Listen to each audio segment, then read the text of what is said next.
Coming up on MedWatch today, planning for a time of crisis can be a tough subject for many people. Find out why talking about the wishes of loved ones if they become sick or injured is something we should think about sooner rather than later. And back to school is in full swing, but how are those school lunches going? We've got creative and healthy ways to liven up your kids' lunch that'll make them excited to open that lunchbox. Plus, you know what they say, slow and steady wins the race, but can it also help you lose weight? We've got the details still ahead.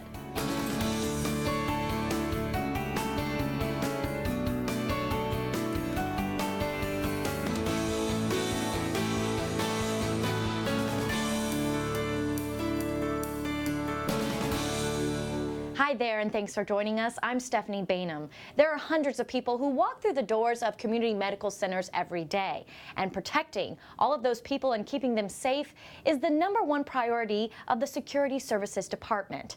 And all the skilled men and women who work in security at community medical centers are highly trained to deal with any and all situations that might arise. When you're walking on community medical centers' campuses, you are never alone because officers in the Security Services Department are always watching. 24/7, 7 days a week. And it's not just the inside of the hospital that gets the security treatment from Operations Manager Aaron Washington and his staff. We're very similar to police agencies. Our guys are always on the call. There's anywhere from helping people to their vehicles to uses of force in our psychiatric facilities. And training is key when dealing with the sensitive environment of a busy hospital. We just like our guys to be prepared to handle any situation, and the biggest thing is at the end of the night, end of shift, go home to their family. So training is huge for our department. Stephen Lane is one of the 73 officers in the Security Services Department at Community Regional Medical Center, a security team almost as big as the Clovis Police Department. We're not just security. You know, people see, our vehicles or see our officers walking around, and for the most part, they think, oh, it's just, security. We're here to conversate too. I mean, you can say hello in the halls or flag us down for other reasons other than security reasons. Lane says don't be fooled by the intimidating uniform. These officers are friendly and always approachable, whether to help jumpstart a dead battery, secure valuables for patients, or simply give you directions. For me, helping people, it gives me a sense of joy. It brings a smile to my face knowing that I can help somebody. And in any hospital, there can sometimes be sadness found in the hallways and around every corner. But also, you can find a lot of joy, especially when babies are born. And the hospital floors where they are born is one of the most guarded areas of the entire facility, which is why Operations Manager Washington has this message for moms and dads. Oh, they should definitely feel safe. They should feel more than welcomed here. And if the baby comes early, we always have officers ready to take on that challenge. It's true. An officer or two have been known to help deliver a baby on the hospital grounds, which is just one more reason why you'll see smiles on the faces of the officers on patrol and at their posts, as they serve their community every day with purpose and pride. If you are interested in joining the Security Services team and to see what's available, just head over to jobs.communitymedical.org.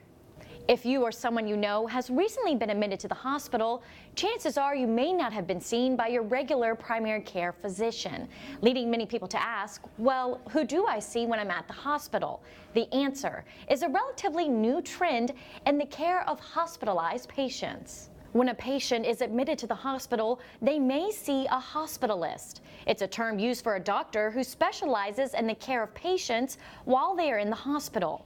The reason hospitals have grown to use hospitalists include efficiency, patient safety, cost effectiveness, and because of the need for more specialized care for hospitalized patients. Our Julie Musgrave spoke to Dr. Gloria Jimenez, a hospitalist at Clovis Community Medical Center, to find out more. Dr. Jimenez, thank you so much for joining us today. Oh, my pleasure. Now, you are a hospitalist. What does that mean? Well, a hospitalist is mostly an internal medicine doctor, and we are kind of, in an easy way to say, the primary doctor that you will have when you are in the hospital. So kind of like a primary care physician, except always in the hospital. Correct. So with the change in the health reform in 1996, it was very hard for the primary doctors to leave their practice when they have to see so many patients just to see one patient in the hospital. So the idea of hospitalists came along, and then the primary doctors stay in their practice, and then we help them out when the patient is in the hospital. So we see the patient when he's admitted in the hospital, and then when we release it, they go back to their primary doctor.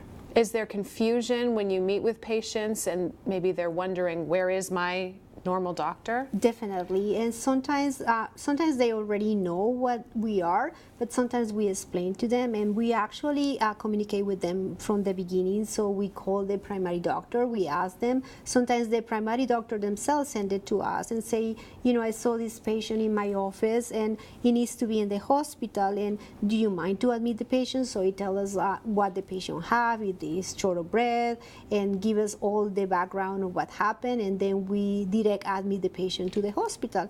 And most of the time they have the same medical record number and the medical the system, so we can see in the computer what they wrote and what we wrote. So it's the same electronic medical record, so it's very convenient. Yes, and patients shouldn't be concerned. They should feel very safe in your hands. What is your background? Well, we are mostly internal medicine doctors by training. We are board certified physicians. We have exactly the same training that the primary doctors do, and sometimes we do an extra fellowship just in internal medicine, hospitalist medicine, because obviously when you see the patients in the outpatient, they are normally fine. They just go for health maintenance. When they are in the hospital, it's because they are very sick. Mm-hmm. So we are specialized in very sick patients. All right, so you may be a new face when a patient comes to the hospital, but they should know that they're in good hands. Definitely. All right, Dr. Jimenez, thank you so much. We appreciate it. Oh, my pleasure. Thanks. Coming up on MedWatch today, meet a respiratory therapist who is known to crack a joke to make her patients smile. Why it's all about the little things when helping people to breathe. We meet our healthcare hero just ahead. And double dippers, listen up. You may be responsible for the spread of bacteria. We get a check on germy food habits you might not even know you're making right after this.